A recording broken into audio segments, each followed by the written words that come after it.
no, absolutely. I mean, even if the Mercedes is a second quicker than the Red Bull, you can never count out Verstappen. That's one thing we've learned ever since he joined Formula One.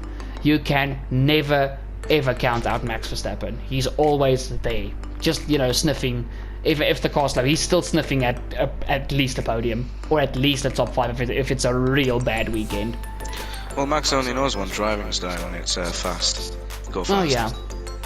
No, absolutely, and once again, respect for Verstappen for his talent. Max just needs to mature, because when he's in a pressurized scenario, as he was in Saudi Arabia, we saw him go back to the Verstappen of old, basically. Oh yes. I don't want to piss off anyone when I say that, but his driving up until, for example, Brazil, had been absolutely phenomenal. Oh no, it has been. Getting everything out of the car, basically perfect. Air cracks in his armour, and he was going back to the Verstappen of old. For me, anyway. You don't have to agree. No, absolutely. And I mean, if you take everywhere up to Brazil, Max was loose hands driver of the season. I mean, the only drivers to me that would have gotten close to him was Sainz and Norris, because Lewis had his fair share of mistakes at the beginning of the season, and Lewis clearly looked rattled at Red Bull's pace. But up until Brazil, it's as if, like you said, Max went back to the Max of old, and that is not what anybody wants to see. Well, except if you're a new fan who clearly loves Verstappen's quote-unquote hard racing, but that's not the way it should go. No, it's not. I don't care what anyone says. No, we are exactly on the same page. But in any case, let's move on because once again we've been talking forever about this topic. Now, obviously, after the whole brake check incident, Max did slow down to let Lewis pass, just to do an illegal maneuver that Hamilton did a few years back, and that was letting Hamilton pass, getting slipstream and DRS, and passing him into the very next corner. And also almost pushing Lewis wide. He didn't, but it was very close. It just seemed like there was no end to Verstappen's dirty trick bag this weekend. No, you think after the brake check, you think, right, okay, it can't get much worse than this, it can't continue. And then he goes ahead and does that. Surely he should know that it was an illegal manoeuvre, so I don't understand why he did it.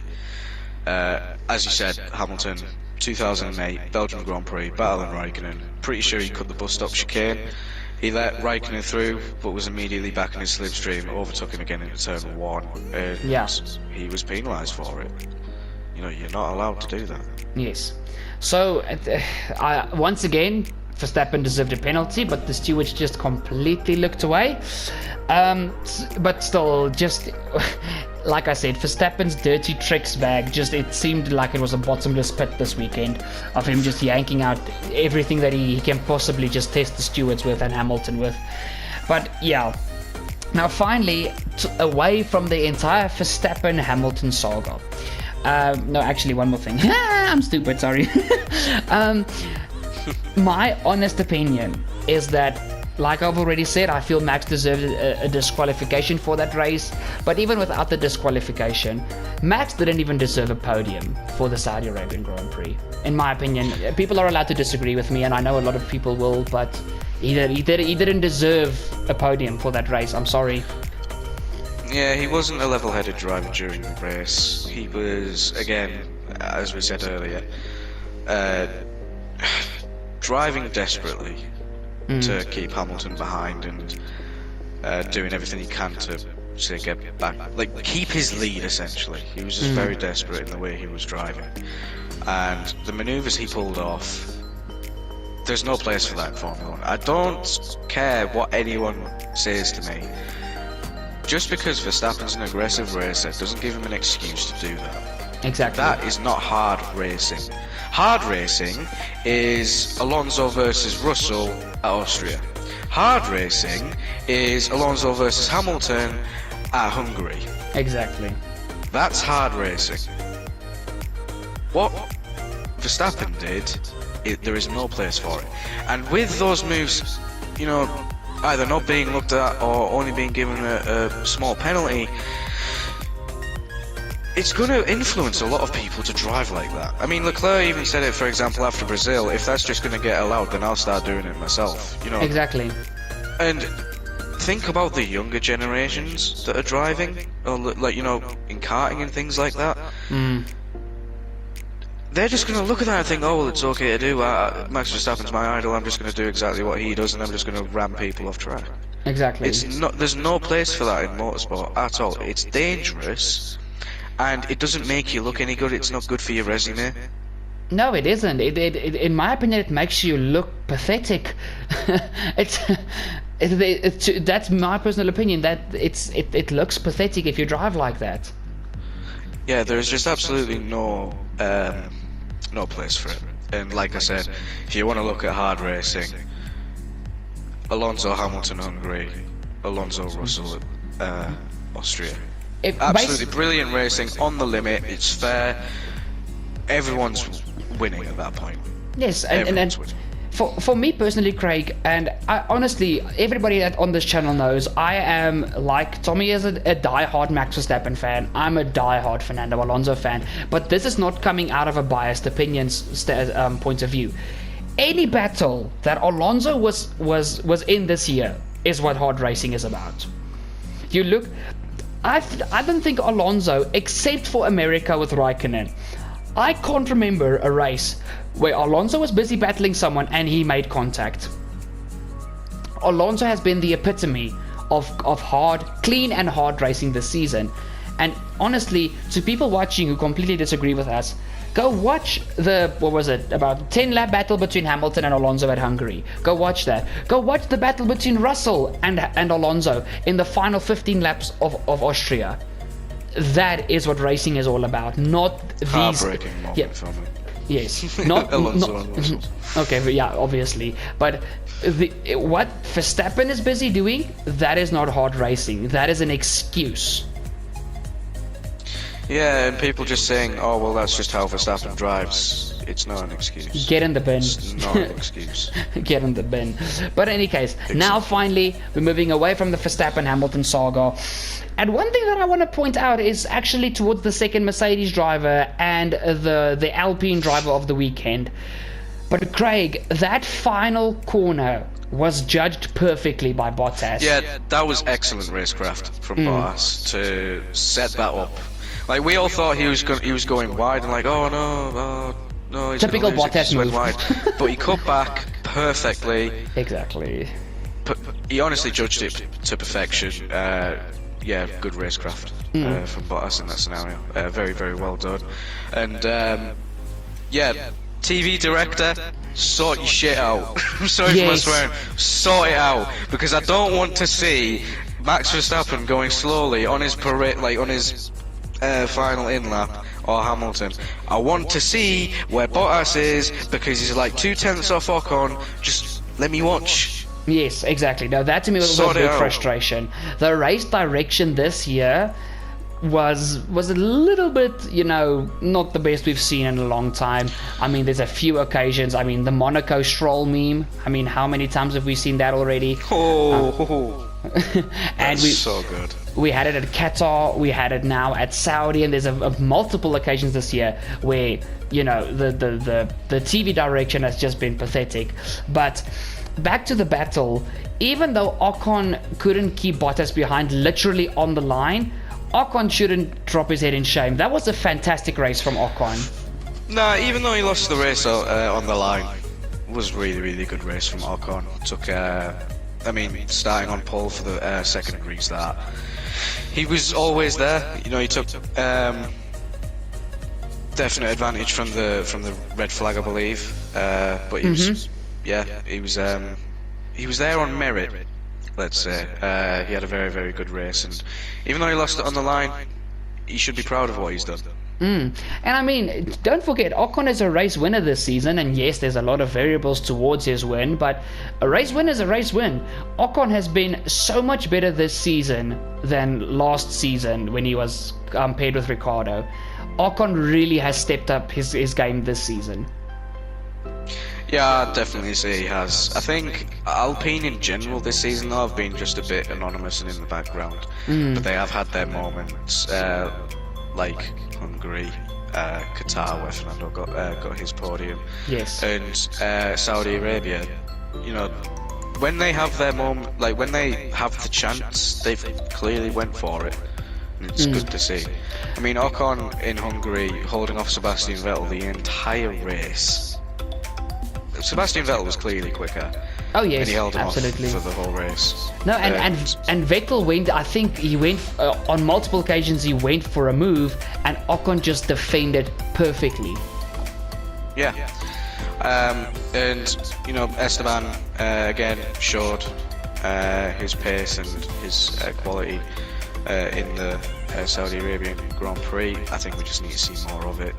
We need to see less of these dips in performances from him. He needs to be more consistent over a season. Yeah, it's funny to say that he still finished behind well, like over the course of the season, he's been more behind Alonso, who this is his first year back after 2 years out. But when he does have his moments of brilliance and he is on the pace, he is really one hell of a driver, and yeah, we saw it in Saudi Arabia. No, absolutely. And yet, like I said, there is still work for Ocon to do, but I think this year he's just proven that he does deserve to stay in Formula 1. He does deserve to, you know, keep trying. But I also think the experience that Esteban is gaining from Alonso and the stuff he's learning from Alonso is something that is going to maintain him for his entire career, because the stuff that he's learning from Alonso is irreplaceable. Well, he's learning from a two-time champ who's, you know, been there, done it, been there for many, many years. You can't, like, experience is a massive, massive thing, and passing that knowledge down into someone like Esteban Ocon is going to be very, very, very useful in the future, because, yeah, Ocon, I can imagine he is going to be in the spot for quite some time. Oh yes, no, absolutely. And the thing is, I mean, Alonso is widely considered as one of the best drivers ever. We know Alonso hasn't had the best career. Alonso in a situation of Hamilton, completely different story to ever do it. And that alone, just to have him as your teammate, if you're looking out of Esteban Ocon's point of view, like I said, that is irreplaceable knowledge for Ocon to gain. Well, I can imagine the very good thing about being teammates with Fernando Alonso is, you know, Fernando's very blunt, he's very honest. So I can imagine if Alonso does give Ocon any pointers or any advice, you know, he's not going to sugarcoat anything, it's just going to be straight to the point.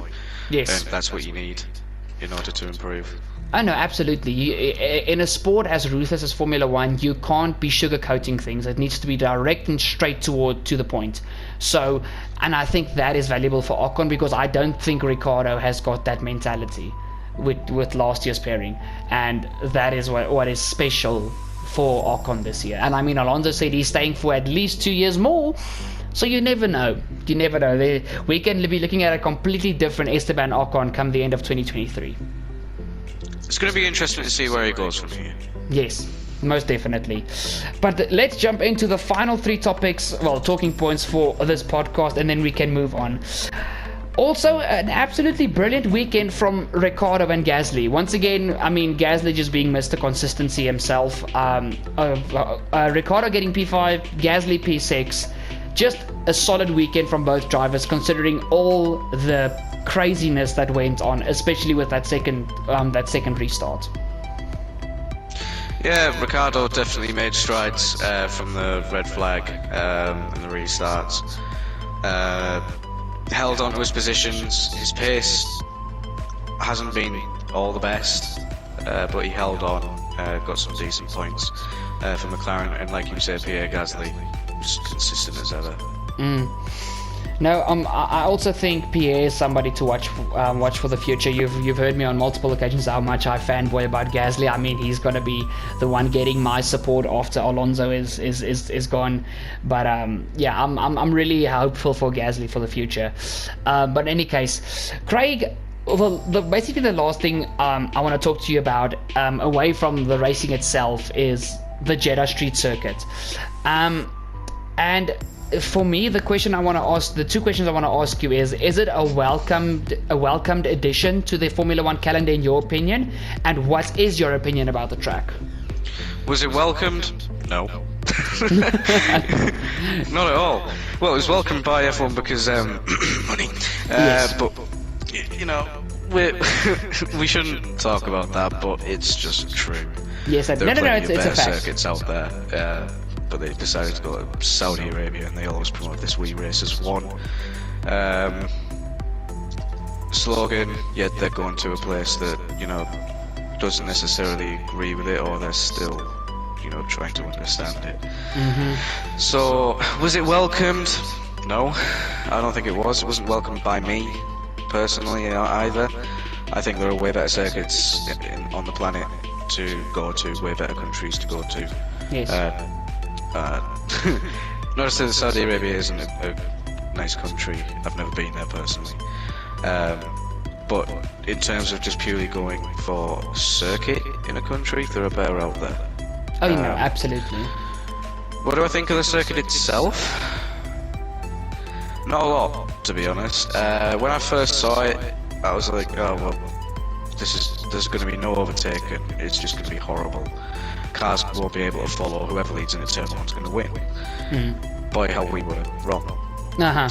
Same with Qatar as well. I wasn't expecting the cars to be able to follow as well as they did. I mean, we did see the cars struggle in Sector 1, where there was a lot more steering involved. Yes. The first sector was definitely down to the handling of the car, and we saw that in the first sector, the cars did struggle to follow. I mean, if we want to look at Verstappen and Hamilton, it was very, very consistent that coming out of the first sector, Hamilton would be 1.5, about 1.5 seconds behind Verstappen, but in the third sector, going up to the line towards Sector 1, Hamilton would be like 8, 9 tenths behind Verstappen. He'd lose like 6 to 7 tenths just in that first sector alone, because it was difficult to follow, and that Red Bull just being overall better in the first sector, but still the following aspect of it was just very, very difficult. It made it fairly difficult to set up any sort of overtaking manoeuvres. You really had to push your tyres if you wanted to stay within that 1 second time gap. But I mean, it's just difficult to talk about that. I personally wasn't a big fan of it. I thought it was just going to be very dangerous. I mean, looking at the way Mazepin flew up on Hamilton during practice, Yeah. I thought was just. I was definitely expecting there to be an airplane crash at some point during the weekend. Luckily, no one was harmed. They both got away unscathed. No one was hurt. No contact at all. But the amount of blind corners, they need to be straightened out. We can't have all these blind corners. I mean, we saw marshals going on the track trying to pick up debris and pieces of carbon fibre, not knowing if there's going to be a Formula 1 car flying at them. Yeah, at 300 kilometers an hour. So. Yeah, exactly. It is on the more dangerous side of tracks, but I think overall the drivers handled it very well. They kept things relatively calm, and yeah, we got to see proper skill during that Grand Prix to keep it out of the barriers, but it Also did catch true. a few people out, as we saw with Leclerc in practice. Practice 2. Yeah. Yes. Practice 2, and Mick Schumacher in the race. Thankfully they're all okay, but I think that corner definitely needs to be looked at. Look, just overall, you had to rate the track out of 10. What would you give it? About, I don't know, a 5 out of 10. For me, Okay. it's not a Spa or a Monza, No, not at all. but it's not a Monaco. Sorry. Yeah, I'm a simp for Monaco, but in any case. No, look, my opinion of the track is a little bit higher regarded than you, but for me, the main problem for me as well is the blind corners. I mean, like you said, we were all expecting an aeroplane crash before the end of Friday practice, and we nearly got it with Hamilton and Mazepin. And there is a few sections of the track that I feel need to be straightened out, but the track for me, and I know I'm going out of a gamer's perspective a little bit more than out of a reality perspective, but driving that track in F1 2021 and then seeing it in real life, first of all, that first sector feels freaking amazing when you get it right. And you could see on track, especially with the Red Bull that looked like a Sky Electric's car in the first sector, it's a phenomenal piece of track when you get it right. But the problem lies within Sector 2 and Sector 3, unfortunately. Especially Sector 2 with I think there's two. The first chicane is a right-left blind corner, and the second one where Schumacher and Leclerc crashed is a left-right blind. And unfortunately, those corners need to be straightened out, or there needs to be a little bit of a redesign, maybe put in take out one of the chicanes and put in a little bit of a slower section, edit the track a bit if it's possible. But overall for me, besides it being in a country where this "We Race as One" slogan really doesn't work, besides that, I enjoyed the track more than I thought I would. Obviously, I'm a sucker for city street circuits, and yes, I do agree there are a lot of better circuits out there. I mean, my favorite circuit of all time that I'll even put it ahead of the Nürburgring is Istanbul Park in Turkey. I think that is a phenomenal racing facility, and I can't believe that Formula One doesn't have a permanent, well, at least like a 5-year contract there. But well, if money talks, it's gonna get a place. So. Yeah, if money talks, but I highly doubt that with the Turkish government at this stage, because they're being influenced by other political stuff that we're not going to talk about, because this is not a political channel, not the point. The only reason I know that is because my dad watches too much news, not the point. I mean, look, don't get me wrong, the track itself, it did exceed my expectation. I thought it was going to be absolutely abysmal. I thought cars weren't going to be able to get anywhere near each other, but I was completely wrong. It did exceed my expectations. I think before going into the weekend, looking at the track, I would have said it's a 2 out of 10. But it did exceed my expectations. The cars were able to follow a lot closer than we expected, and there was some decent racing out of it. Oh no, absolutely. And like you said, you gave the track a 5. Me personally, I would give the track a 7 out of 10 for my personal preference. But I wouldn't take it any higher. Like you said, it's not a Spa, it's not a Monza, it's not a Bahrain even. But it's a decent racing facility that just needs a few tweaks. I mean, it's the first time we've raced there, and the threats have already been seen, and we just need to hope that it gets rectified now. Well, I mean, who knows? We get a brand new car next year. Let's see how it goes around there. Also true. I can't wait for next year. But in any case, guys, that has been the talking points for this podcast for the Saudi Arabian Grand Prix. It's been a lot of ranting, but it's not the end of the world. Now let's head into the driver ratings. Now, Craig, I'm just quickly going to explain to you how the driver ratings work. We are 8 members on the group. Every person gives a driver a rating out of 10, and if a driver does exceptional, we give them an 11 out of 10. And like WTF1 gives an A star. Okay. And then I add all 8 people's driver ratings, I plus them together, and then I divide them by 8 to get an average, and that's with what the drivers get. Let's head into the 2 horses. Craig, you can read quickly the horses' driver ratings. So Mazepin received a 2 out of 10, and Schumacher received a 1 out of 10. But obviously we didn't see them for that much of the race, did we?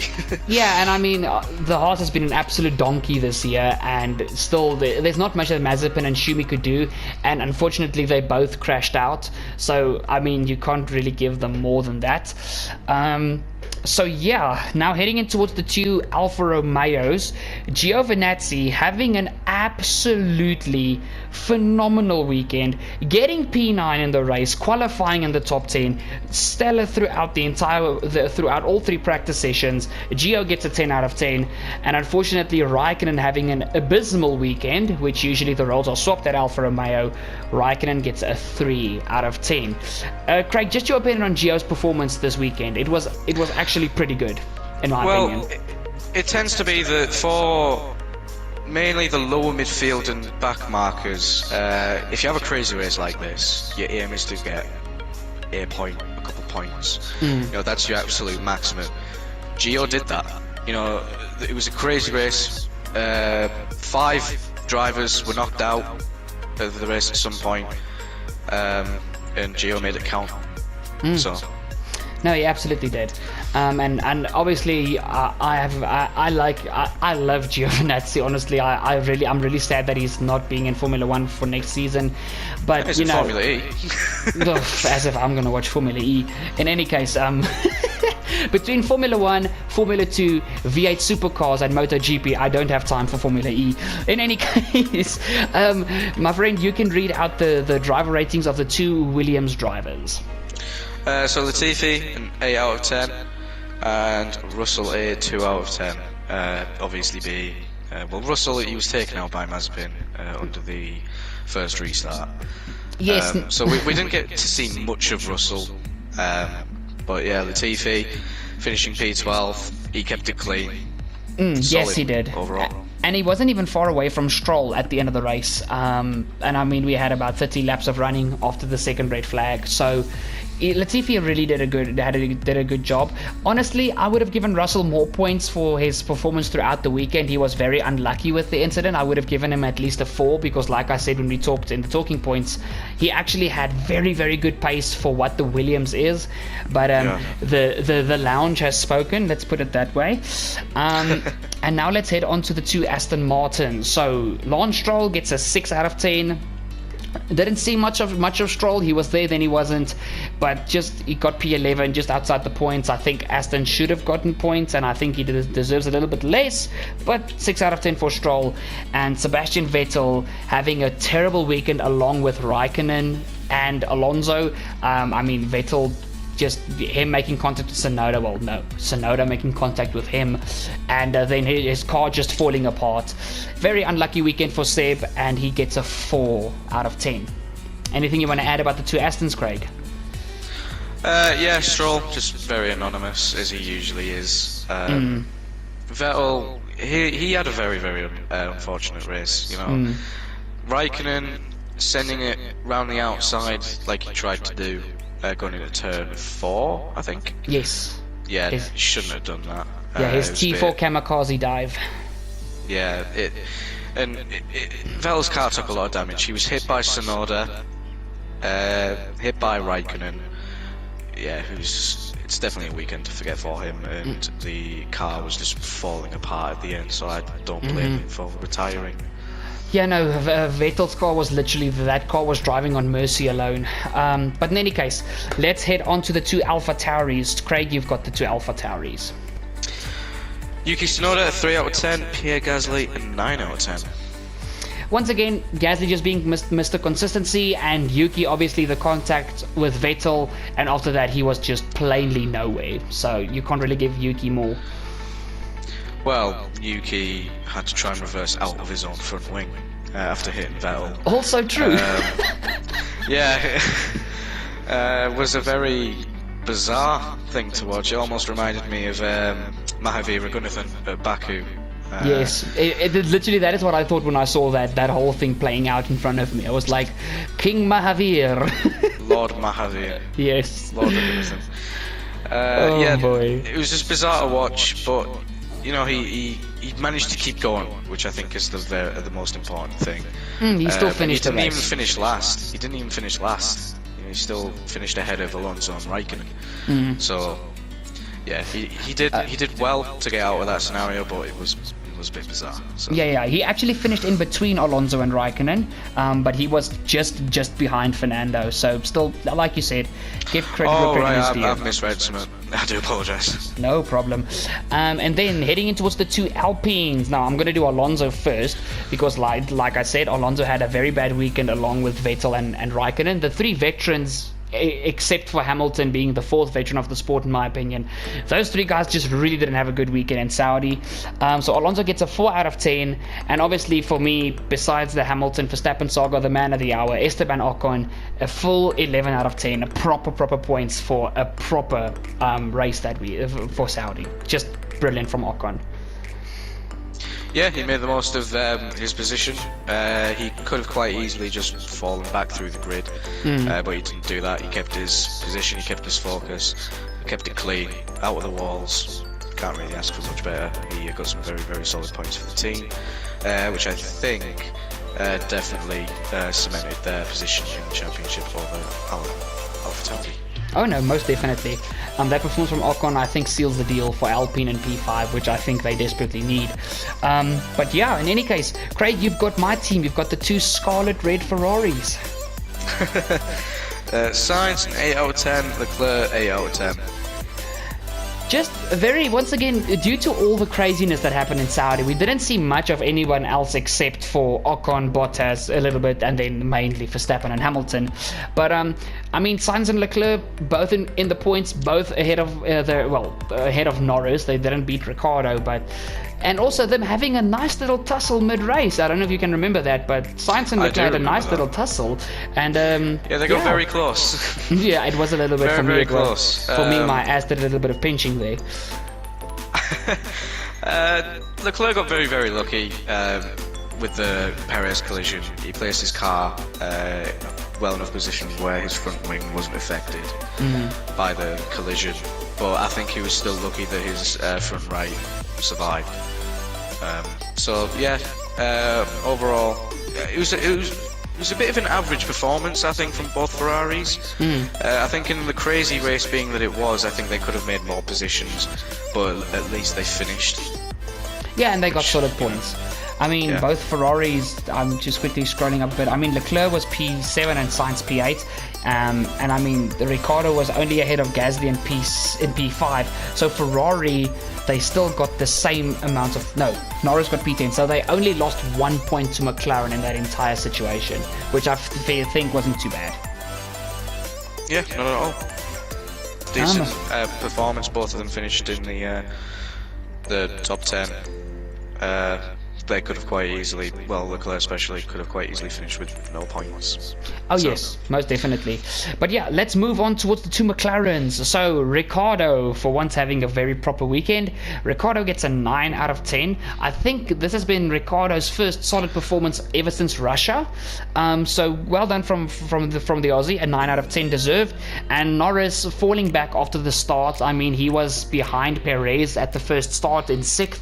And Norris just after the second red flag with the Perez incident, I think Norris did have front wing damage that he was forced to pit for, and he just didn't shape for the rest of the race. So Norris gets a 6 out of 10. Yeah, Norris was messed up pretty badly with the red flags. So not necessarily his fault. He still made positions in the end to get P10. A single point is a point. Yeah, he was messed up pretty badly. But Ricciardo, P5, making the most of the red flag. Solid points, 10 points for the team. I know that at that point it was basically a losing battle for McLaren, but you know, points are points at the end of the day. You take what you get. Yes, so absolutely. Overall, solid. And if you look at the team situation, they outscored Ferrari. It might just be by 1 point, but the point is they won the battle for that weekend. Yeah, as I said, Leclerc and Sainz finishing 7th and 8th. I believe they should have, under the crazy circumstances, could have finished higher. But you know, it is what it is. Ricciardo definitely bringing in the points for the team, and yeah, definitely the star out of, let's say, those 4. Oh no, absolutely. Nice, definitely the star there. Yes, because I mean, this whole season, the after Red Bull and Mercedes, the points have basically been Ferrari, McLaren, Gasly. Yeah. That's basically who you scrapped in between for who's going to get the rest of the points, and then you might see an Alpine or an Aston Martin, you know, scrape in.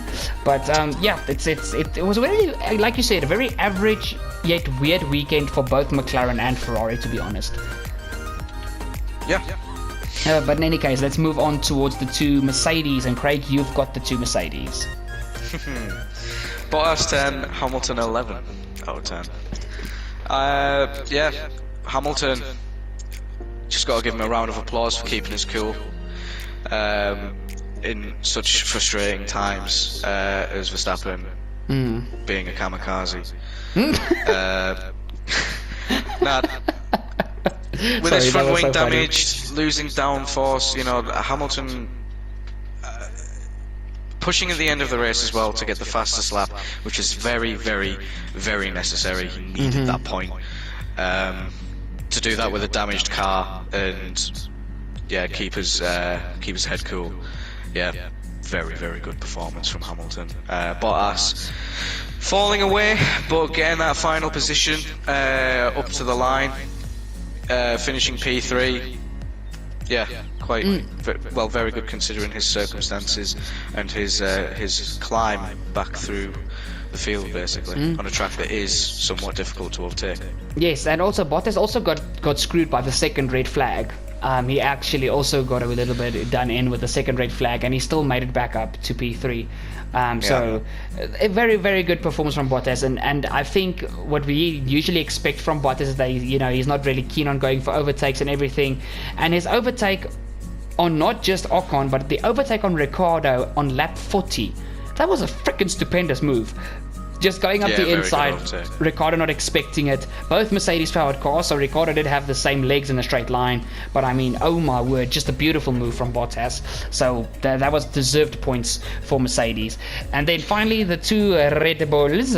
Perez, unfortunately, being taken out with the first restart. Just a very weird weekend from Perez, but actually not being too far away from Max. Solid weekend from Sergio, but unfortunately in the race he gets a 4 out of 10. And obviously, even though Max got P2, due to Max's absolutely appalling driving, Max gets a 3 out of 10. Yeah, as I was saying earlier, those driving standards have no place in the sport. It's that simple. I don't care if it's entertaining, I don't care if you enjoy watching, I don't care if that's how Verstappen drives. It doesn't deserve to be in the sport. It's a sport at the end of the day. Honestly, in my opinion, if you like to see racing where people get forced off track and get run into consistently, go watch demolition derbies. There's a lot of them in America, and it's easy to get access to them. So if you like that type of racing, go watch that. But yeah, so that has been the driver ratings. Now, Craig, we're heading in towards our team's ratings. So basically, it's like a little constructors championship. So we take every race weekend, we take the driver ratings and we plus the two drivers' points together, and that stands for the team. And can you please read me the standings after the previous round in Qatar, round 20? So the Haas team ended with 131, Williams with 200, Alfa Romeo 207, Alfa Tauri 226, Aston Martin 236, Alpine 255, Mercedes 264, McLaren 273, Ferrari 309, and Red Bull 317. Thank you very much, Craig. Now the standings for the team's ratings after sorry, I can't speak.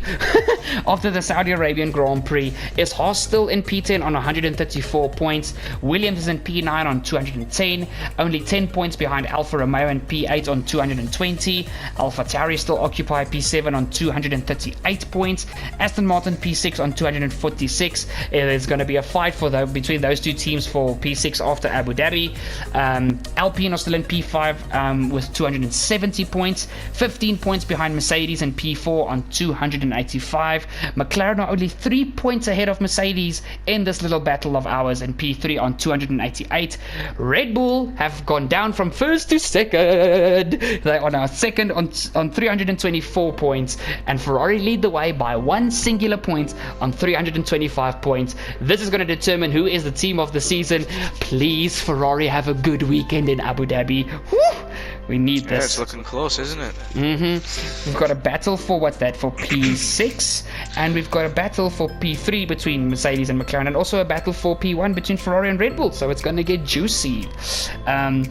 But yes, now, this is our little predictions championship, Craig. So every weekend, my team, after the previous race weekend, we send in our driver ratings as well as our 3 predictions for the next Grand Prix. The predictions, you need to have 2 bold predictions and 1 easy prediction. And if you get a prediction correct, you get 5 points. If you manage to get all 3 correct, you get your full 15 points plus a bonus point like a fastest lap point, so you get 16. So Craig, you can read for me Melanie and my predictions for the Saudi Arabian Grand Prix, as well as the points we got for our predictions.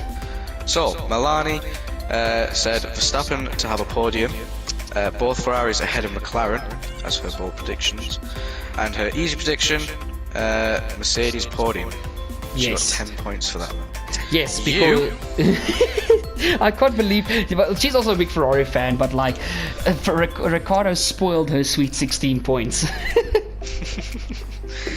You. Hamilton wins. I don't see that as a bold prediction, to be honest. But well, looking at Verstappen's actions, I honestly was just like, Okay. Hamilton wins. Hamilton pole position, and Mercedes outscore Red Bull. Were you in the back of the Mercedes garage that weekend? What's this about? I was just completely getting onto the Mercedes train for the end of the season after Verstappen's actions in Brazil. So you know, I wanted to show that I supported Mercedes and Hamilton for the last few races. So. But I was lucky. I didn't think I was going to get 16 because obviously as soon as Verstappen started his final lap in Q3, I was like, yep, there goes my 16 points. So, yeah. Nah, Verstappen heard about it, so he deliberately locked up and hit the wall. Oh, well, thank you, Verstappen. Maybe he does like me, even though I'm talking crap about him. In any case, okay. So next on the list, we've got Jadepie. So she said a Verstappen podium, McLaren top 10, and a crash over the course of the weekend. Then she got her full 16. So well done to Jadepie. And unfortunately, Booster didn't send in any predictions, so he gets a big fat round 0. Craig, you've got Jess and Demi.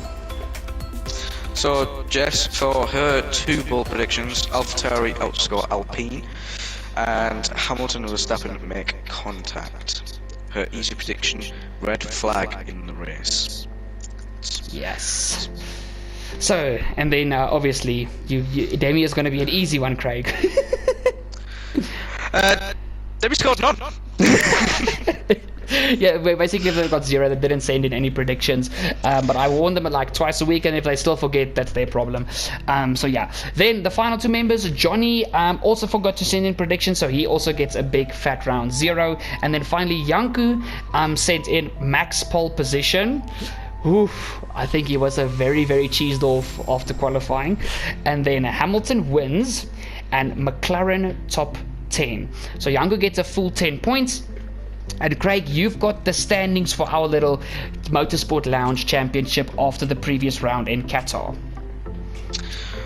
So after Qatar, in 8th place, we had Demi and Jonny tied on 91 points.